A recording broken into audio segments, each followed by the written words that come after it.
Estamos aquí en Matices de Radio y Televisión de Guerrero. Qué gusto saludarlos, ya sabe, todos los jueves a las 7:30 de la noche.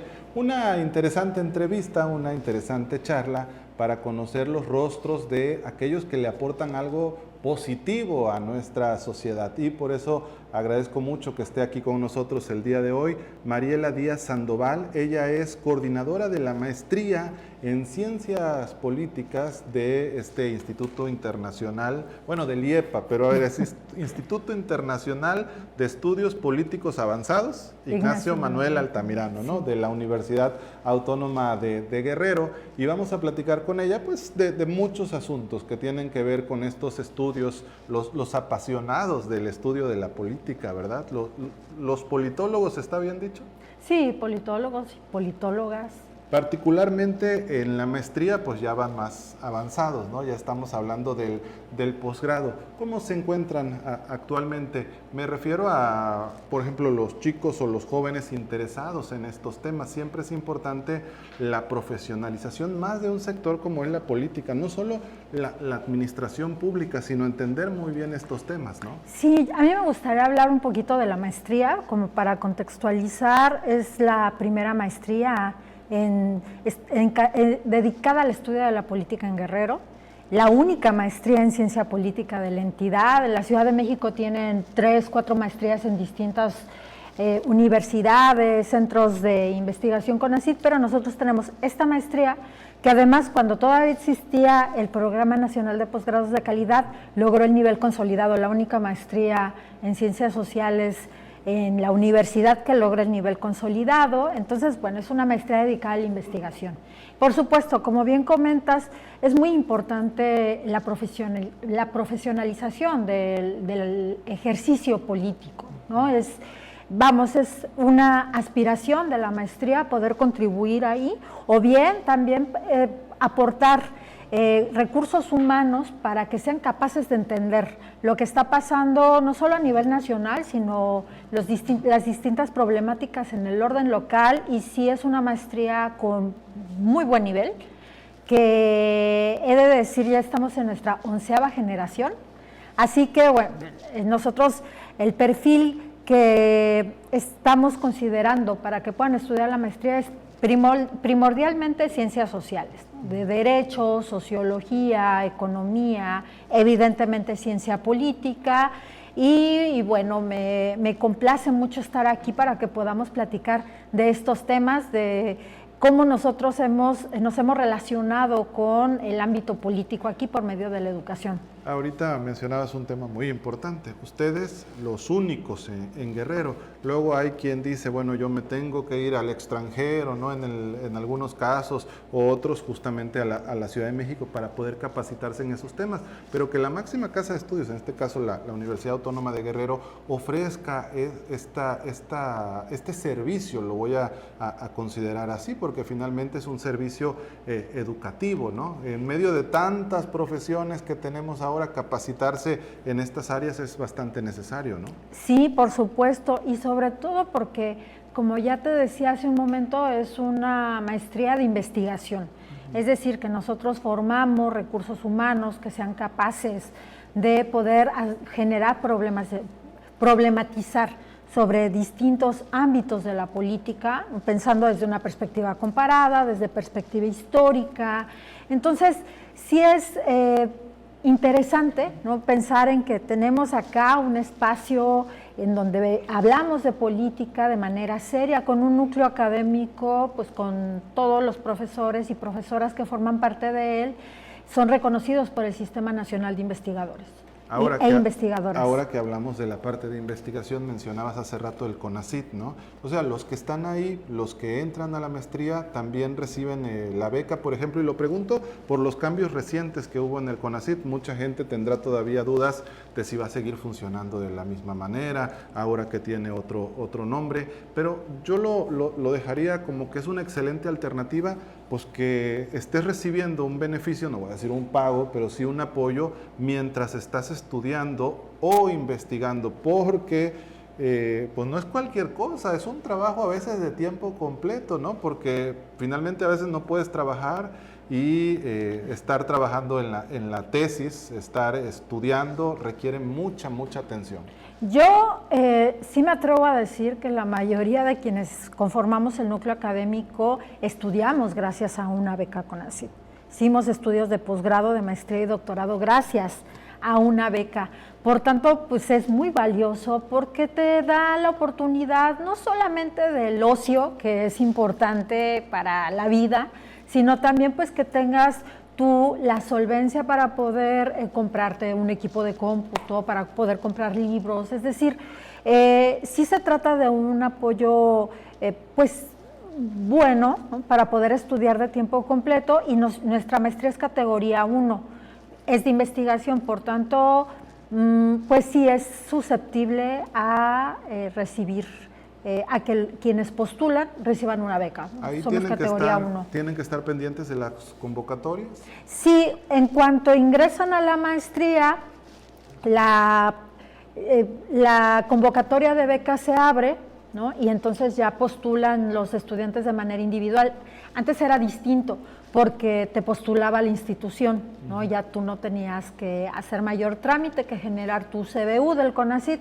Ahora tú tienes que estar al pendiente de todo el proceso, postularte, pero bueno, es algo, pues, sí es importante para que puedas asegurar el recurso y estudies, y nosotros vamos dándoles acompañamiento y seguimiento. La dirección de posgrado de la universidad también nos va apoyando mucho en este proceso. Y también tienen que vigilar el proceso de que concluyan, es decir, tendrá que realizar la tesis o el documento final para en el tiempo. Lo ideal es que fuera en el tiempo en el que se estuvo estudiando, ¿no? Eso es lo ideal. De hecho, es lo recomendable. Nosotros les decimos, bueno, es importante que ustedes le dediquen al 100%, no solo a las clases, sino también a la tesis, que se lo tomen como algo en serio, como un proyecto de vida y una oportunidad que, salvo que hagan estudios de doctorado, no se va a repetir.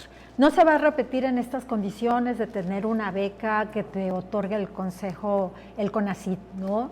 Y decías algo muy importante en el sentido de que muchos que han podido continuar con sus estudios de posgrado han aprovechado este beneficio.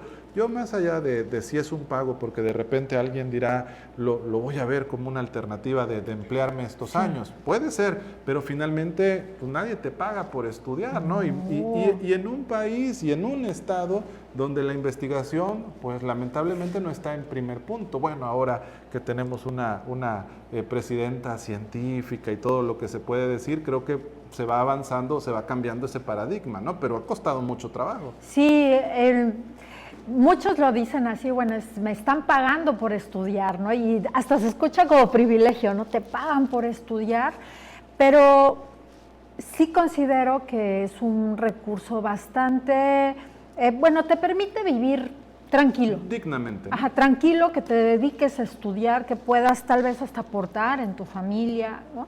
Y pensar que no es una obligación, o sea, además de que estás recibiendo una beca, tú te puedes profesionalizar, ¿no? Que, como digo, es una oportunidad irrepetible, o sea, es una situación que no vas a volver a vivir siendo estudiante de maestría en estas condiciones, entonces pues hay que aprovecharlo. Ya que estamos en este tema, y para los que estén interesados, el perfil de los que pueden entrar, decías, no solo los que estudiaron una licenciatura en ciencia política, ¿no?, sino cualquiera que tenga que ver con el ámbito social, humanidades, por ejemplo. Sí, también humanidades, siempre y cuando el proyecto se ajuste a las líneas de aplicación y generación del conocimiento. El proyecto que se entrega al principio. Ajá, unas instituciones políticas, que es como el tema hegemónico de la ciencia política, ¿no?, el dominante. El otro son actores sociales y movimientos, ¿no?, la otra mirada. Y la tercera línea de investigación es violencias, ¿no?, pensando sobre todo que es una maestría que se crea desde y para Guerrero, ¿no?, con el problema de la violencia, y que pues es la precursora, además, la maestría en ciencia política, de la maestría en estudios de violencia y gestión de conflictos también de la UAGRO, y del doctorado en estudios de violencia y derechos humanos, ¿no? Desde ahí se construyeron estos dos espacios académicos y estudiantiles. Que además la universidad, en el tema del observatorio de las violencias, estos proyectos lo que hacen es ir documentando, ¿verdad?, distintos tipos de violencia, particularmente la que va relacionada a la delincuencia, al crimen organizado, los feminicidios, ¿no? Y a veces lo que llevan los académicos es diferente al conteo que llevan las autoridades, ¿no? Porque se va basando, entiendo, en la prensa, en lo que van recopilando en el día a día. Sí, el laboratorio, este observatorio que el responsable es el doctor Gabino Solano Ramírez, ¿no?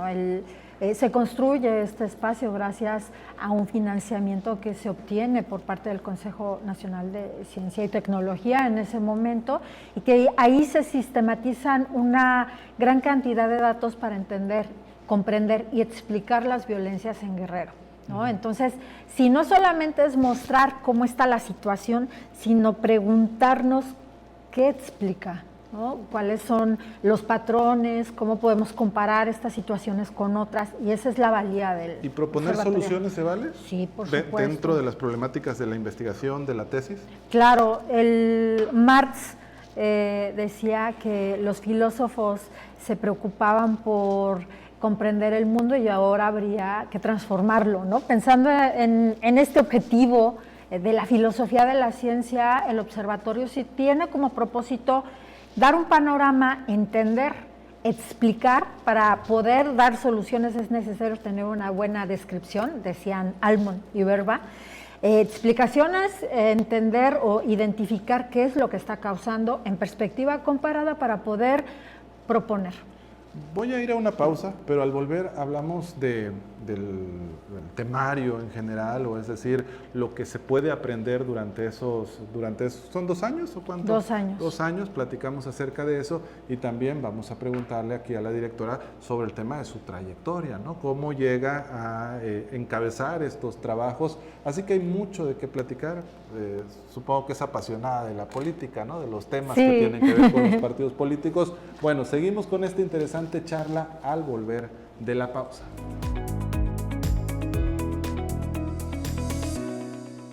Estoy conversando aquí en Matices con Mariela Díaz Sandoval, decíamos la coordinadora de la maestría en Ciencia Política, en Ciencias Políticas del IEPA, y antes de la pausa le preguntaba más o menos el temario, lo que aprenden obviamente los estudiantes durante su estancia ahí, aunque van muy enfocados a un tema particular, ¿no?, al que deciden y sobre el que van a investigar.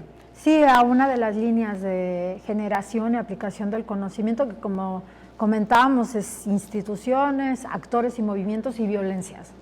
Particularmente del tema de las violencias, que entiendo ahí usted tiene algunos trabajos, viene el Día de los Derechos Humanos, y para hablar en ese contexto pues hay mucho que decir y hay mucho que hacer cuando ahora, con toda la situación de inseguridad, de violencia que se vive en el país, luego se empieza a criticar mucho a las instituciones, ¿no? Si realmente hicieron su chamba como deberían o se violentó algún tipo de derechos humanos.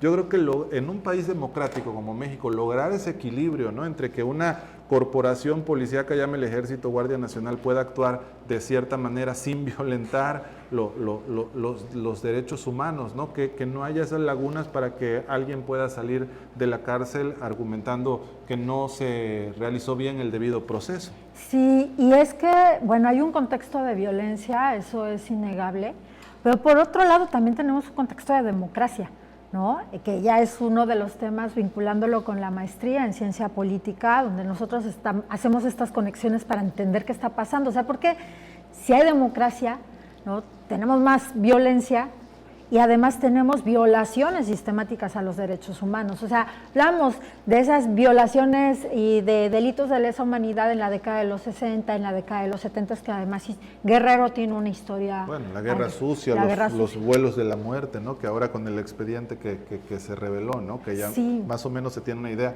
de lo que realmente pasaba. Claro, ¿no?, y había una idea ahí en la finales de la década de los 90, con la alternancia en el 2000, que se iban a crear una serie de fiscalías y de comisiones de la verdad para esclarecer, ¿no? Y pareciera entonces que mayor democracia no ha ido de la mano con un mayor fortalecimiento institucional, así como un mayor respeto a los derechos además. La democracia ha sido el escenario, por decirlo de alguna manera, la democracia entendida como el régimen político, el escenario de violaciones contra defensores de derechos humanos. Y tantos casos que hay en Guerrero, ¿no? Sí, y es que esto que te comento además son investigaciones que se han hecho donde se analizan muchos casos y se encuentra que en regímenes autoritarios evidentemente hay menores incentivos de defensores para actuar. ¿Por qué? Pues porque son más visibles, pueden ser coaccionados o hasta asesinados, eso como que es evidente que puede pasar. En una democracia existen mejores condiciones para que puedas ejercer como defensor, porque ya tienes mayor acceso a la información, sin embargo eso también te pone en mayor riesgo. Y es lo que ha ocurrido en ciertos entornos institucionales democráticos que no han ido de la mano con un mayor fortalecimiento de capacidades en procuración de justicia, de respeto al Estado de Derecho, ha puesto en una situación de vulnerabilidad a los defensores y defensoras de derechos humanos. Vamos, por ejemplo, a los temas de usted disculpe, ¿no? Con aquellos que están detenidos de manera injusta, ¿no? Y tantos casos de violaciones a los derechos humanos que pueden existir en un contexto como Guerrero. Hay mucho que analizar, ¿no? Vamos, el caso de Digna Ochoa, por ejemplo, ¿no? El tema de la tala clandestina, todo lo que pasa en estas partes de difícil acceso. Vamos a los temas de los 43, las madres buscadoras, que esas son situaciones que también se repiten en otras partes del país, ¿no? Sí, y aprovechando y relacionándolo con la maestría, pues es entender que estas situaciones de Guerrero, que además he de decir que son, no quiero señalarlas como crónicas, pero sí hay patrones de violencia que es necesario identificar. En el tema de las desapariciones forzadas, bueno, tenemos un patrón de la década de los 60, de la década de los 70, y seguimos teniendo, se sigue presentando este problema de desaparición forzada, pero ahora con otras características. Claro, que es, allá era un movimiento del gobierno contra los detractores, ¿no? Argumentando el comunismo o argumentando algunas otras situaciones, era casi una defensa a la patria, decían ellos, ¿no? Y claro. ahora los derechos humanos se violentan a veces desde el policía que no hace correctamente una detención o que propicia una golpiza a alguien que ya estaba sometido, en fin, tantas cosas, y van muy ligadas a la corrupción también, ¿no? Sí, por supuesto, la impunidad institucionalizada, que es este conjunto de prácticas, de creencias informales desde las instituciones que se encargan pues de poner límites a la procuración de justicia. Por eso luego nos preguntamos, oye, pues ¿qué conocen al agresor en el Ministerio Público? ¿Por qué están actuando a favor de él y no a favor de las víctimas? Pues es gracias a esta impunidad institucionalizada. Veo mucho a través de las redes sociales, por ejemplo, cuando les cubren, hablando de derechos humanos, presentan a los detenidos y les cubren un poquito el rostro, ¿no? Con la intención de decir después, pues no saque tu cara, ¿no? Y viene la presunción de inocencia, ¿no? Le ponen en la parte de abajo, se presume inocente en todas las partes del proceso, no le ponen los apellidos, ¿no? Nada más una N. Entonces, esa parte también luego la gente como que la critica, ya pongan la cara y exhibanlo completo. Pues no, porque hay derechos humanos y porque en nuestro país está el principio de la presunción de inocencia. Y de investigar desde la perspectiva pro persona, ¿no? Sí, en efecto, pues a veces hasta se dice, es que parece que respetan más los derechos humanos de los delincuentes o de los presuntos que de las víctimas, pero sí tenemos que entender que se trata del debido proceso, el respeto al debido proceso, y que si revisamos índices, por ejemplo, el Rule of Index, México no está tan bien posicionado. Digo, no es de los países que se encuentra en peores condiciones, pero uno de los problemas centrales es la procuración de justicia en el ámbito criminal, lo que tiene que ver con asegurar el debido proceso de las víctimas. Ahora, los defensores de derechos humanos también juegan un papel de contraparte para no dejar que el gobierno pueda hacer lo que quiera, ¿no? Son una especie de auditoría, de supervisión, y la hacen desde la pasión del, no sé, defender a sus comunidades por X razón. Llegó la minera, ¿no? Entonces, si los empresarios están violentando nuestros derechos humanos, ellos empiezan a hacer una contraparte también al sistema, ¿no? Sí, definitivamente, tanto las defensoras como los defensores de derechos humanos son actores fundamentales para visibilizar los abusos de poder y para aspirar, ¿no? Que ese es el ideal, para aspirar a mejores instituciones, aunque pues ahí están los riesgos de los abusos de personajes, de caciques, de actores políticos ya ahora vinculados con otro tipo de poderes, ¿no? Con poderes criminales, y que genera mayor riesgo para las defensoras y defensores, pero su trabajo es fundamental, pues hasta para visibilizar, ¿no? Puede ser que la ciudadanía no sepa que sí se están violando derechos humanos, y gracias a los defensores pues nos damos cuenta que tener presas a mujeres que han interrumpido de manera accidental o de manera consciente el embarazo, pues se les están violando sus derechos humanos, ¿no? El Estado les está violando los derechos humanos. Hemos visto casos de mujeres que salen, ¿no?, de prisión después de un buen tiempo por este tipo de cosas, y solamente fue un usted disculpe, ¿no? Sí, también no hay una retribución, no hay una reparación del daño. Hablaba de instituciones, y antes de que se me acabe el programa, pues le pregunto también del tema de los partidos políticos, porque entiendo que es apasionada de esos asuntos, ¿no? La sociología va muy de la mano con la construcción, pues, de nuestras instituciones de gobierno, y los partidos políticos se vuelven esa plataforma para poder acceder a esos puestos de elección. Es justamente lo que ustedes investigan y lo que les apasiona, ¿no? Sí, bueno, existe hasta en la literatura académica esta idea de que los partidos están en crisis, ¿no? Pero bueno, resulta que hay quienes dicen, no, más bien está en crisis la idea de que los partidos están en crisis, porque siguen siendo los intermediarios después de que en 2014 se aprueba permitir que candidatos independientes participen. Pues ya vimos que no funcionó por que no las propias reglas. Las firmas. Ajá, por las propias reglas de los partidos políticos, habría que decir. Y con esto no quiero señalar que solo es la mejor representación, ¿no? Pero bueno, es lo que existe, lo que parece que no va a eliminarse, ¿no? Es la forma de intermediación que tenemos, y por tanto, bueno, los partidos no están en crisis, ¿no? O sea, está en crisis la misma idea, y bueno, lo que tenemos como partidos políticos, claro que nosotros quisiéramos tener otras fuerzas políticas que en realidad contribuyeran, pero bueno, no es lo que tenemos, desafortunadamente. Ahora, no vamos a hablar nosotros específicamente de cuestiones políticas, más bien si es un análisis político, pero no con las marcas. Pero yo diría, en México hemos visto un cambio, ¿no?, en el tema de los partidos. Aquellos que eran el todopoderoso o el hegemónico, de repente ahora son la oposición, y los vemos de una manera muy diferente. Es decir, algo ha cambiado en este país, y tiene que ver con la sociedad, el hartazgo y muchos otros factores, ¿no? Sí, se comenzaron a abrir estas ventanas de oportunidad para nuevas fuerzas políticas, también empujados por las luchas sociales de las décadas de los 50, 60, 70, y claro, ahora tenemos mayores condiciones de competitividad, ¿no? Podemos elegir entre distintas opciones, y más allá de que se diga, bueno, Morena se llevó, bueno, ciertos partidos se llevaron todo el carro completo, entonces ya estábamos de nuevo en un partido hegemónico.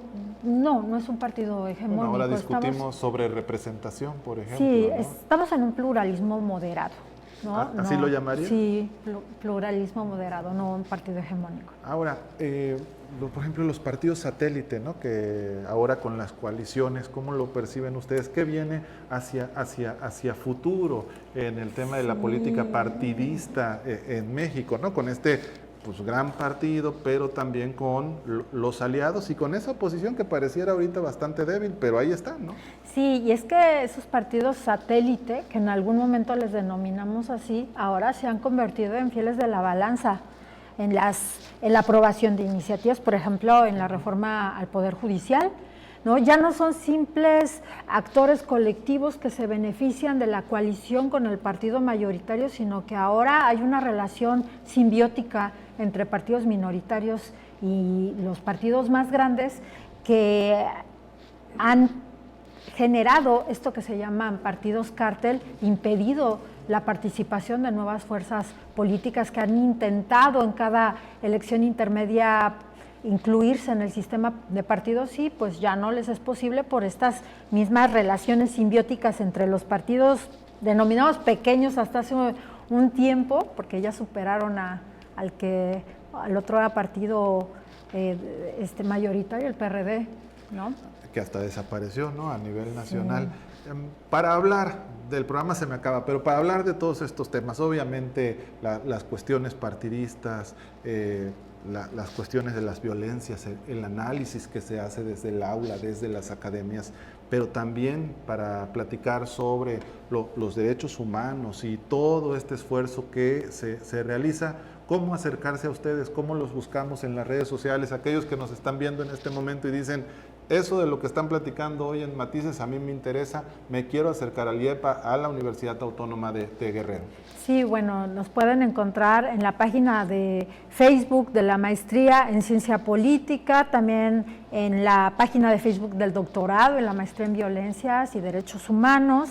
Ahí están nuestros datos de contacto, el correo de la maestría es msp@uagro.mx, ahí nos pueden contactar. Coordinadora, le agradezco muchísimo. Nosotros podríamos seguir platicando de estos temas, el programa se nos termina. Es la coordinadora de la Maestría en Ciencias Políticas de IEPA, el Instituto Internacional de Estudios Políticos Avanzados Ignacio Manuel Altamirano de la UAGRO, es Mariela Díaz Sandoval, a quien le agradezco que tuviéramos la oportunidad de platicar el día de hoy aquí en Matices. Nosotros nos vemos la próxima.